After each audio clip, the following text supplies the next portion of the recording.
International scientists are interested in studying Benham Rise beyond its rich biodiversity. The undersea region is a gold mine of data. Experts say the Chinese have been doing research in that area, but outside Philippine territory since the 1980s.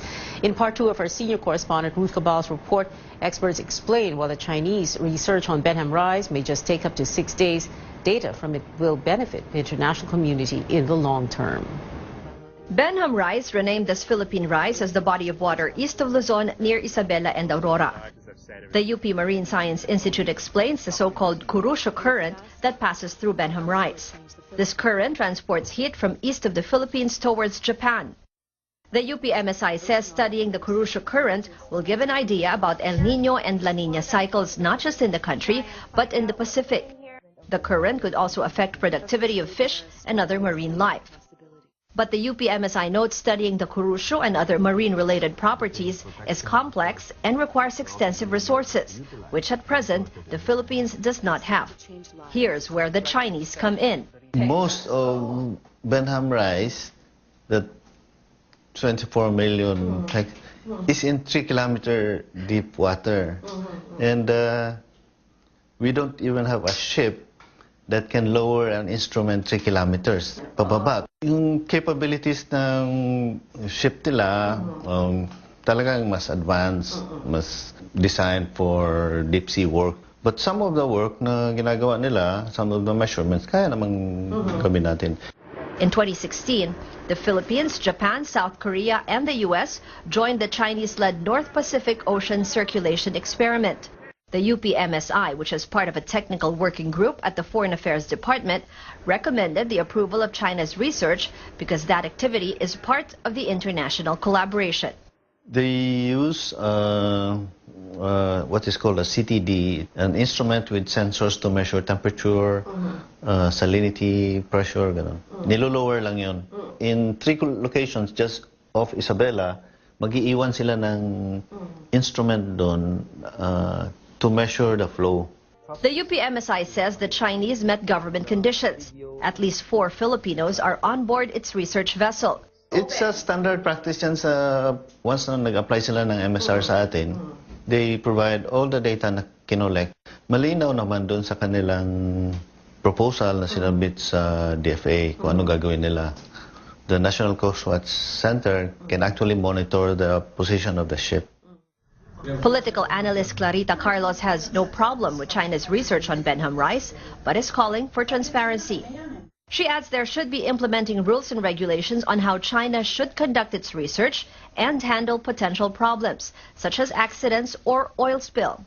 Let us move away from the usual configuration. We're talking about sovereignty and territory. We'll all be dead and there will be no resolution.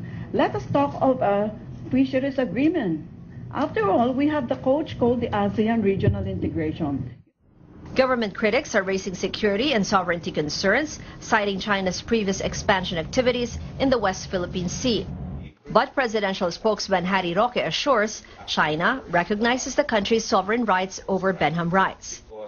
For the head of the Fisheries Bureau, a former Coast Guard commander, territorial issues should be set aside for now.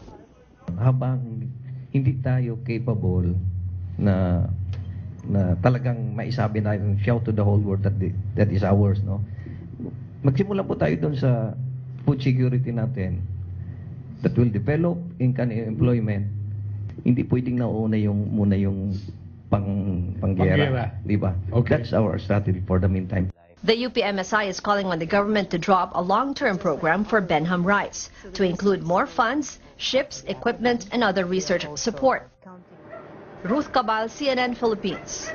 The government assures the public the Chinese vessel doing research in Benham Rise is legal and part of an international project that involves the country. But this is not the first field work. A group of local scientists previously held 2 research activities in the area. Our senior correspondent Ruth Cabal tells us what they found in their journeys. Here's part 1 of her special report. From above, more so below, the beauty of Benham Rise, now called Philippine Rise, is breathtaking. These videos were taken from an oceanographic cruise by local scientists in 2016 along Benham Bank, the shallowest part of the 24 million hectare undersea region. Dr. Cesar Villanoy headed the cruise, with scientists from the University of the Philippines and technical divers from the International Conservation Group Oceana, Philippine Navy, and Coast Guard, aboard the government research vessel MV DA-BFAR. Among the divers from the Navy were those who've done retrieval missions, such as the sinking of the passenger ferry MV St. Thomas Aquinas in 2013, where more than 100 were killed, and the plane crash of the late DILG Secretary Jesse Robredo. In Benham Bank, one can find up to 170 marine species, including the North Pacific bluefin tuna, believed to be one of the most expensive fish on Earth. Scientists found 100% coral cover. We were very surprised first time we saw a habitat like that anywhere in the Philippines. No? Puro corals talaga makikita mo. Walang basag, walang sira.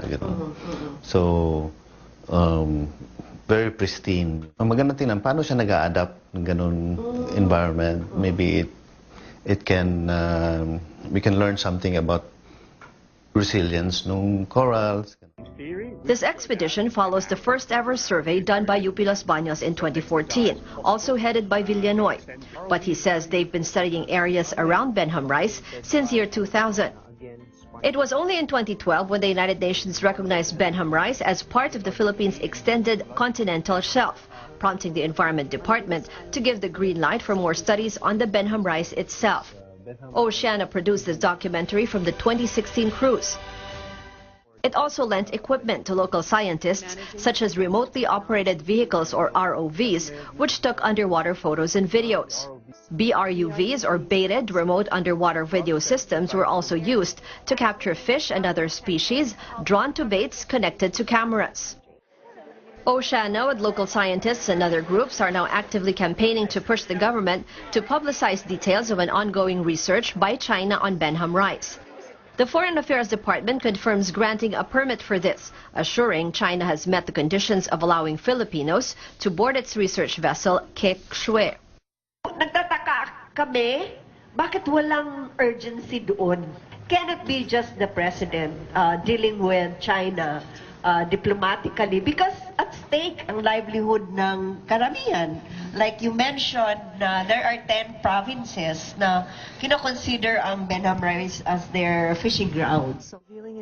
Lawmakers expressed concern over the security implications of the Chinese research. The Makabayan bloc in Congress has filed a bill to investigate the DFA's approval of the activity. The UPMSI confirms at least 4 Filipinos are on board the Chinese research vessel.